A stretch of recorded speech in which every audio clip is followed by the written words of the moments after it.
ഈ ബിഷപ്പായിട്ടുള്ള പ്രശ്നങ്ങളൊക്കെ സോൾവ് ആയോ? ഓ ബിഷപ്പ് പിതാവ്, ഓക്കെ. പിതാവുമായിട്ടുള്ള പ്രശ്നം ഈ കഴിഞ്ഞ ദിവസം എൻ്റെ ചേച്ചി, കാരണം ഒരു പുള്ളിക്കാരി ഉണ്ടല്ലോ, താത്തയോ, അവരുടെ ഒരു വ്ളോഗ് കണ്ടു. രേണുസുധിയുടെ ഒക്കെ വീട്ടിൽ ആൾക്കാർ വരുന്നതുകൊണ്ട് എനിക്ക് പ്രാർത്ഥിക്കാൻ പോലും പറ്റുന്നില്ല എന്നൊക്കെ പറഞ്ഞ് ബിഷപ്പിന് ശല്യമാണ് ഞങ്ങൾ. എൻ്റെ ചേച്ചി നേരെ ബിഷപ്പിനെ എൻ്റെ ഫോണിൽ നിന്നാണ് വിളിച്ചത്. ഹലോ തിരുമേനിയല്ലേ? അത് പറഞ്ഞോളൂ മോളെ, ഇന്ന പോലെ ഒരു പ്രശ്നം, ഒരു താത്ത ഷഫീന ബീവി എന്ന് പറയുന്ന പുള്ളിക്കാരി ഇങ്ങനെ ഒരു ഇതിട്ടല്ലോ, എന്താ അതിന്റെ അർത്ഥം? ബിഷപ്പിന് ഞങ്ങൾ ഇവിടെ നിൽക്കുന്നതിന് എന്തെങ്കിലും പ്രശ്നമുണ്ടോ?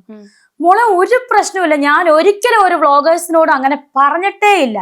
രേണുസുധിയെ ഇന്ന് ഈ നിമിഷം വരെ ഞാൻ ഇപ്പൊ കുറ്റപ്പെടുത്തുന്നേ ഇല്ല. നേരത്തെയൊക്കെ കുറെ കുറ്റപ്പെടുത്തിയായിരുന്നു.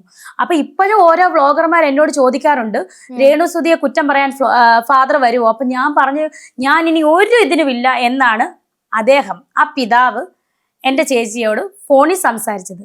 അതിനെ റെക്കോർഡ് എൻ്റെ ഫോണിൽ ഞാൻ മറ്റേ ഈ ചില ആളുകൾ കാണിക്കുന്ന ചെറ്റത്തരവും തന്നെ പറയാം, പേഴ്സണൽ വോയിസ് എടുത്തിട്ട് യൂട്യൂബിൽ ഇടുക, പബ്ലിക് ആക്കുക. അങ്ങനത്തെ ചെറ്റത്തരം എൻ്റെ കയ്യിൽ ഇല്ലാത്തത് കൊണ്ട് ഞാനിത് പബ്ലിക് ആക്കുന്നുമില്ല. എൻ്റെ ഫോണിനകത്ത് റെക്കോർഡ് അദ്ദേഹം പറഞ്ഞത് ഞാനത് പബ്ലിക് ആക്കത്തില്ല. എൻ്റെ ഫോണിൽ ഞാൻ റെക്കോർഡ് ചെയ്തല്ല, ഓൾറെഡി റെക്കോർഡിങ് ഉള്ളതാണ്. സോ അത് എൻ്റെ ചേച്ചിയാണ് സംസാരിച്ചത്, ഞാൻ അടുത്ത് ഇപ്പോഴുണ്ടായിരുന്നു. അദ്ദേഹം പറഞ്ഞ വോയിസ് ഞാൻ കേട്ടതുമാണ്. അദ്ദേഹം പറഞ്ഞ ഇങ്ങനെയാണ്, ഞാൻ ഒരിക്കലും നിങ്ങൾക്ക് രേണുസുധിക്കെതിരെ നിൽക്കത്തുമില്ല, ഇവരെ കൊണ്ട് ഒരു പ്രശ്നവും എനിക്ക് ഉണ്ടായിട്ടില്ല എന്നാണ് പിതാവ് പറഞ്ഞത്.